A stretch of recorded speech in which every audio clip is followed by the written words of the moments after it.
London, late 19th century. On a hill just outside the city, a strange palace rises. It looks like a fairy tale chateau from France, but it doesn't belong to a king. It belongs to the Rothschilds. Waddesdon Manor. And this is not a story about a beautiful house. It is a story about what people build when they are trying to prove they deserve to exist. For most, it's a masterpiece of art and architecture. But behind these walls were deals the newspapers never wrote about, guests whose names never appeared in official records, and decisions that shaped the fate of nations. Here, servants knew more than ministers, and family celebrations felt like secret councils. How did a family of bankers build themselves a royal court while remaining in the shadows? What price was paid for this glitter? And by whom? If the walls of Waddesdon Manor could speak, what dark truth about old money would they reveal? To understand Waddesdon, you have to understand the man who built it, Baron Ferdinand the Rothschild. He wasn't born into the English aristocracy. He was a foreigner, a banker, and Jewish. In Victorian England, that was a triple threat to the established order. The old money, the landed gentry, saw the Rothschilds not as peers, but as They had money, yes, more money than almost anyone, but they didn't have the one thing that truly mattered: acceptance. They were perpetually on the outside, looking in. So, what do you do when the world won't let you join their club? You build a better one. Waddesdon wasn't just a house, it was a statement. It was a fortress of belonging, built with the bricks of exclusion. Ferdinand chose a barren hilltop, a place where nothing stood before. He literally moved a mountain, leveling the summit to create the perfect stage for his vision. He didn't want to blend in, he wanted to dominate the landscape. The design itself was a deliberate choice. He didn't build an English country house. He imported the French Renaissance, the style of kings like Francis I. Every turret, every carving, every window was a message. You may not see me as royalty, but I can build a home fit for a king. My taste, my wealth, my culture is superior. He was essentially building his own Versailles in the heart of the English countryside. The construction was a monumental feat, taking years and employing thousands. It was a spectacle of wealth, a brute force demonstration that money could, in fact, buy you a kingdom. Inside, the spectacle continued. Ferdinand was a collector, but that word is too small. He was a curator of power. He didn't just buy art, he bought history. He acquired furniture that belonged to Marie Antoinette, tapestries that hung in royal French palaces, and porcelain that graced the tables of emperors. Each object was a trophy, a piece of someone else's legacy that now belonged to him. When guests like the Prince of Wales, the future King Edward VII, walked through these rooms, they weren't just admiring beautiful things. They were walking through a museum of conquered history, all owned by their banker. It was a subtle, brilliant power play. The house was designed for one primary purpose: entertainment. But this wasn't about simple parties. It was about influence. The weekends at Waddesdon were legendary. They were the most exclusive ticket in the country. Politicians, artists, royals, and financiers all clamored for an invitation. Here, away from the prying eyes of London, real power was brokered. A quiet conversation in the library could influence a government policy. A stroll through the gardens could seal a £1 million deal. Ferdinand was a master host. He curated his guests as carefully as he curated his art. He created an environment of such luxurious comfort that his guests would let their guard down. The food was exquisite, the wine was priceless, and the entertainment was It was a golden cage, designed to make the powerful feel at ease, and in doing so, make them malleable. Think about the sheer logistics. Waddesdon had its own railway siding, just to bring in supplies and guests. It was one of the first houses in England to be fully electrified, a dazzling novelty that impressed even the most jaded aristocrats. It had hot and cold running water in every guest suite. These weren't just luxuries. They were tools of soft power. Ferdinand was showing the old English elite that he was not just their equal, but their superior in terms of modernity, comfort, and sophistication. While they were shivering in their drafty ancestral castles, his guests were basking in electric light and enjoying hot baths. He was making his new money feel older and more refined than their old money. But there's a darker side to this glittering facade. The house was run by an army of servants, living and working in a completely separate, unseen world. There were underground tunnels connecting the kitchens to the main house, ensuring that the messy reality of running such a place never intruded upon the guests' experience. Servants were expected to be invisible. They saw everything, heard everything, but were sworn to silence. They knew which politician was having an affair, which minister was in financial trouble, and which royal was indiscreet. They were the silent keepers of the secrets that held the British establishment together, and their loyalty was bought with good wages and the fear of unemployment. The perfect, effortless illusion of Waddesdon was built on their silent, tireless labor. The house was also an expression of a deep-seated insecurity. Ferdinand was a brilliant man, but he was also a lonely one. His wife died in childbirth just a year after they were married, and he poured all of his energy, his fortune, and his passion into this house. It became his child, his legacy. He wrote in his private memoirs about the burden of wealth and the feeling of being an eternal outsider. The constant parties, the endless parade of important people, was it a celebration of his success, or a desperate attempt to fill the echoing emptiness of his magnificent home and his own life? The house was so grand, so overwhelming, that it almost consumed him.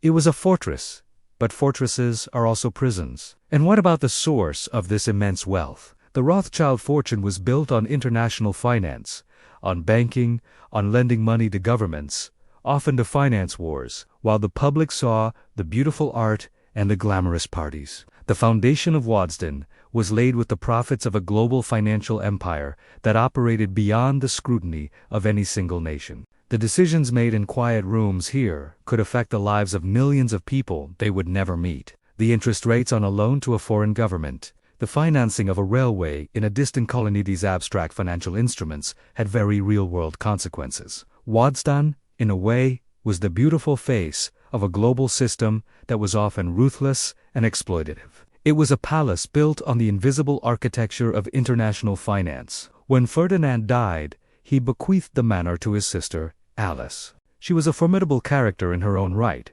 known for her meticulous, almost obsessive, management of the estate. She created what became known as Miss Alice's rules. Everything had to be perfect. Always. Staff were given chamois leather slippers to wear, so they could polish the floors as they walked. She would measure the distance between chairs to ensure they were perfectly placed. She once famously berated a visiting Queen Victoria for touching the wall. This obsession with control and perfection reveals the underlying anxiety of the family. They had to be more perfect, more refined, more correct than the established aristocracy just to be considered their equals. The pressure to maintain the illusion was immense. Today, Waddesdon Manor is owned by the National Trust, but the Rothschild family still manages it through a charitable foundation. It's a popular tourist destination, a beautiful day out in the country. People come to admire the architecture, the gardens, the incredible art collection, but they are only seeing the surface, the carefully curated story. They don't see the ghosts of secret deals, the shadows of political intrigue, or the deep, human story of a family fighting for its place in the world. They don't feel the weight of the ambition, the insecurity, and the loneliness that built these walls. Waddesdon Manor isn't just a relic of the past, it's a lesson in power. It teaches us that what we call old money was once new money, and that fortunes are often built not just with brilliance and hard work, but with sharp elbows, ruthless ambition, and the desperate human need to belong. The next time you see a grand house on a hill, ask yourself, what is it defending? And who paid the price for its construction? The truth is rarely as beautiful as the facade. The man who built it, Baron Ferdinand de Rothschild, wasn't your typical Rothschild. In a family known for its strength and financial genius, he was the fragile one, sickly from a young age. He was sent away from his home in Vienna to England, supposedly for his health, but he was always an outsider looking in. Then, his life changed. He met his cousin, Ebelina de Rothschild, and fell deeply in love. This wasn't just a strategic family marriage, which was common at the time. Their letters, which we still have today, are filled with genuine affection and tenderness.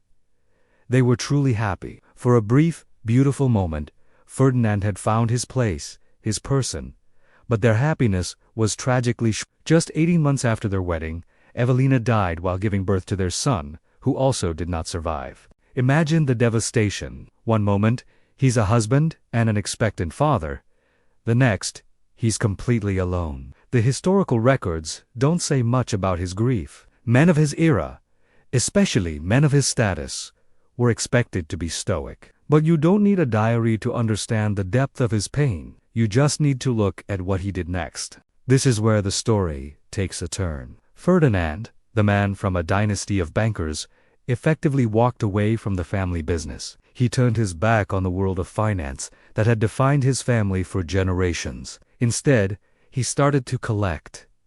And I don't mean he just bought a few nice things. He began to collect obsessively. He poured his energy and his fortune into acquiring the most beautiful objects he could find. Exquisite, as phrase porcelain, rare de la 18th century, French furniture, masterpieces by English painters like Gainsborough and Reynolds. His London townhouse began to overflow with crates. It was as if he was trying to fill the immense void in his life with beautiful, tangible things. Objects he could choose, arrange, and control. Objects that, unlike the people he loved, could never leave him. This collection wasn't just a hobby, it was a lifeline. It became his entire world.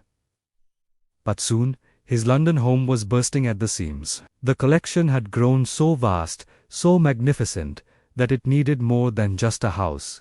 It demanded a grand stage, a palace worthy of its treasures. And so, in his mid-30s, Ferdinand decided to build one. He purchased a bare hilltop in Buckinghamshire, and began the colossal task of creating Waddesdon Manor. He wasn't just building a house, he was building a fortress against his own grief. He was creating a perfectly curated world, a sanctuary where beauty was permanent, and everything was exactly as he wanted it. The entire estate, from the architecture of the chateau to the landscaping of the gardens, was designed to showcase his collection and create an immersive experience of overwhelming beauty. Think about that for a second. This spectacular manor, this monument to art and wealth, wasn't born from a desire to show off power. It was born from a wound. It was an act of a heartbroken man desperately trying to create order and permanence in a life that had shown him just how chaotic and fragile it could be. He was trying to nail beauty into place, to build something that would last forever, to defy the loss that had shattered his world. So next time you see a picture of Waddesdon Manor, or if you're ever lucky enough to visit, remember the story behind it. It's not just a house full of expensive things. It's a love letter, a memorial, and a testament to how we try to heal ourselves by creating something beautiful out of our deepest pain. It's the story of how a broken heart built a castle.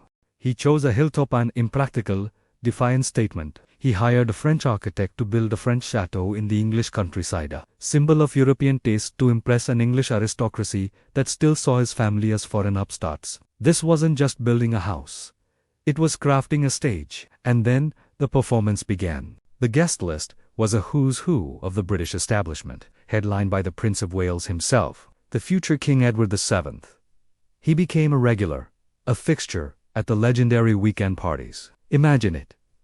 12-course dinners stretching late into the night, elaborate shooting parties across the sprawling estate, and quiet, meaningful conversations over cigars in the library. From the outside, it looked like total acceptance, the ultimate social victory.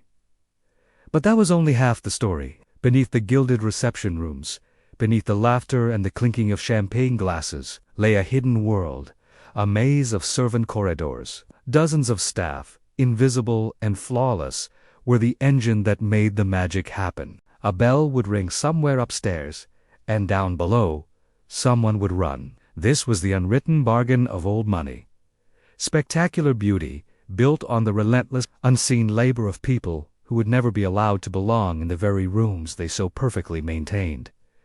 And the real work, the work that truly mattered to the Rothschilds, it rarely happened at the dinner table. It happened in the corners of the ballroom, in low-voiced exchanges after midnight, on a quiet walk through the gardens. Introductions were made, trust was built, and the fate of railways, government loans, and international finance was decided. Waddesdon wasn't just a home. It was a stunningly beautiful piece of financial infrastructure, a fortress of influence disguised as a fairy tale castle. But the performance was utterly exhausting. The Rothschilds found themselves in a strange paradox. They were essential and despised, welcomed and mocked, all at the same time. While they entertained royalty, satirical magazines like Punch were publishing vicious anti-Semitic cartoons, grotesque caricatures that twisted their features and their faith.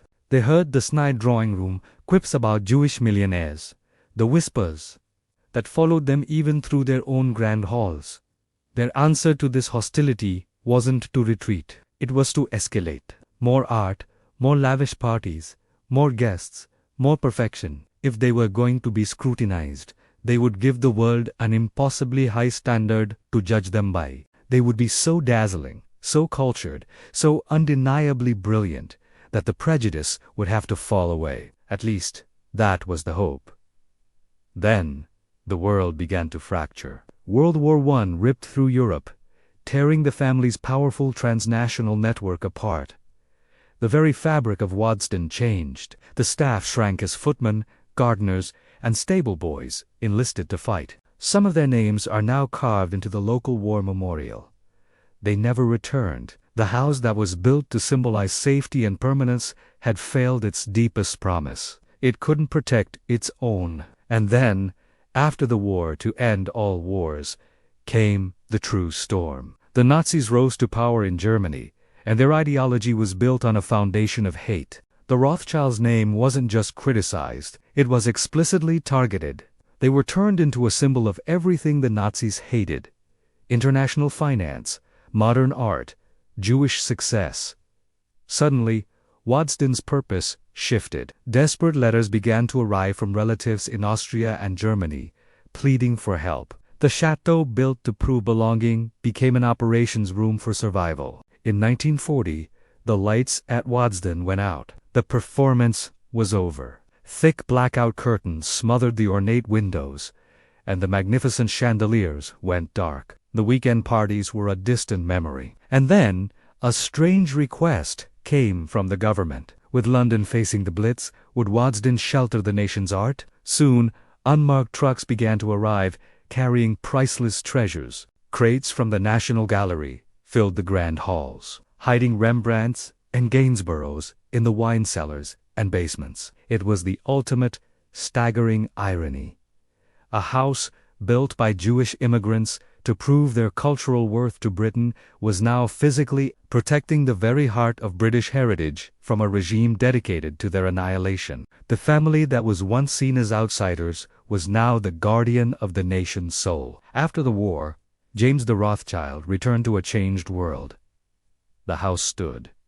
The art was safe, but the European network that had been the source of the family's power was shattered. Relatives had been murdered in the Holocaust. Properties and fortunes had been seized. The opulent, interconnected world that Waddesdon was built for was simply gone. On top of this personal and global tragedy, a new reality set in. Crippling post-war taxes and a new social order meant that maintaining a house like Waddesdon was no longer possible for a private family. Faced with this impossible situation, James's wife, Dorothy, made a radical choice. To save Ferdinand's dream, to ensure this masterpiece would survive, they had to surrender it. In 1957, she gave the house and its collections to the National Trust. Today, you can walk through those same rooms, you can see the art, the furniture, the stunning architecture. But Waddesdon is more than just a beautiful house. It's a story of ambition, of prejudice, of survival, and of profound generosity. It is a monument to the idea that true belonging isn't about the walls you build, but about the legacy you choose to leave behind for everyone. Step into the gilded halls of Waddesdon Manor. As you walk through these opulent rooms, surrounded by priceless art and exquisite furniture, it's easy to be swept away by the sheer fantasy of it all. This was the vision of Baron Ferdinand Rothschild, a man from a legendary banking dynasty, who in the late 19th century decided to build a French Renaissance-style chateau right in the heart of the English countryside. It was a statement, a spectacle designed to impress, to entertain, and to legitimize his family's place at the pinnacle of British society. But this story, like the manor itself, has hidden corridors and unseen chambers. Imagine the year is 1874. Baron Ferdinand, a member of the most famous Jewish banking family in the world, buys this patch of Buckinghamshire farmland. Why here? Why build something so extravagantly French in a landscape so quintessentially English? To understand Waddesdon, you have to understand the man behind it and the world he lived in. The Rothschilds were fabulously wealthy, their name synonymous with money and power. Yet, in the rigid, class-conscious society of Victorian England, they were still outsiders. They were new money, and they were Jewish in an era when anti-Semitism was casual and systemic. So, Waddesdon wasn't just a house, it was a carefully crafted performance. Every piece of Sèvres porcelain, every roll of silk damask, every 18th century French masterpiece was chosen to project an image of unimpeachable taste, cultural authority, and deep-rooted European heritage. It was a way of saying, we don't just have money, we have culture. We belong here. The weekend parties held at the manor were legendary, hosting the likes of the Prince of Wales, future King Edward VII, and the political and social elite of the day. For a weekend at Waddesdon, you were transported, you were in a world of pure, unadulterated luxury. The house was a technological marvel for its time. It had central heating, hot and cold running water, and was one of the first private homes in England to be lit by electricity, powered by its own on-site generator. But this seamless illusion of effortless comfort was maintained by an army of unseen workers. Behind the velvet ropes and paneled walls was another world entirely the world of the servants. Dozens of housemaids, footmen, cooks, and stable hands worked tirelessly, their lives governed by the ringing of bells and the rigid demands of their employers. Their days started before dawn and ended long after the last guest had retired. The maids would clean grates, light fires, and carry cans of hot water up endless flights of stairs. The footmen, dressed in livery, were part of the display, their presence a symbol of status. Below stairs, in the kitchens, a team of chefs prepared elaborate multi-course meals, often for dozens of guests at a time. The sheer logistics of running a house like this were staggering. While the guests enjoyed the fantasy upstairs, the reality downstairs was one of hard, relentless labor. Their stories are a crucial part of Waddesdon's history, a reminder that the cost of such immense luxury is always paid by someone. But the story of Waddesdon doesn't end with the Victorian era. After the last private owner, James de Rothschild, passed away, his widow Dorothy made an unprecedented decision. In 1957, the family bequeathed the manor, its collections, and a significant endowment to the National Trust. This was the largest gift the Trust had ever received, ensuring that this incredible place would be preserved for the nation. But it also marked a profound shift. The private fortress became a public treasure. Today, when you visit Waddesdon, the story being told is more complex and more honest than ever before. It's no longer just a celebration of aristocratic taste. Curators and historians are peeling back the layers, revealing the full picture. We see the servants' bells, now silent, and learn about the lives of the people who answered their call. We learn about the prejudice the Rothschild family faced, and how this house was both a shield and a statement against it. We explore the moral complexities of old money, understanding that great fortunes are often built on fragile bargains and systems of inequality. Waddesdon Manor has become a mirror, reflecting not just the past, but also our present. It forces us to ask uncomfortable questions about wealth, power, and identity. What does it mean to build a legacy? When we accumulate resources, what is our responsibility? Do we create exclusive fantasies that shut the world out? Or do we build something that acknowledges the true cost of its creation? The manor is more than a palace. It's a historical document. It's a case study in how wealth performs legitimacy, how outsiders strive to create a sense of belonging, and how power so often cloaks itself in the language of taste. Walking through its gardens and gazing up at its fairy tale towers, you can feel the weight of these questions. The next time you visit a grand historic house, look beyond the beauty. Look for the hidden stories, for the people who are missing from the portraits on the walls, because every palace, every monument, has a story to tell about who paid the price for its splendor. Waddesdon teaches us that the most beautiful things are often the most complicated, and that understanding their full story is far more rewarding than simply admiring the surface. It is a majestic, and perhaps lonely, monument to a dream, but it's also a powerful lesson that continues to unfold. Thanks for joining me on this journey through Waddesdon Manor. If you found this story as fascinating as I do, make sure to like this video, subscribe to the channel, and hit the notification bell so you don't miss our next exploration into the hidden histories that shape our world. See you next time.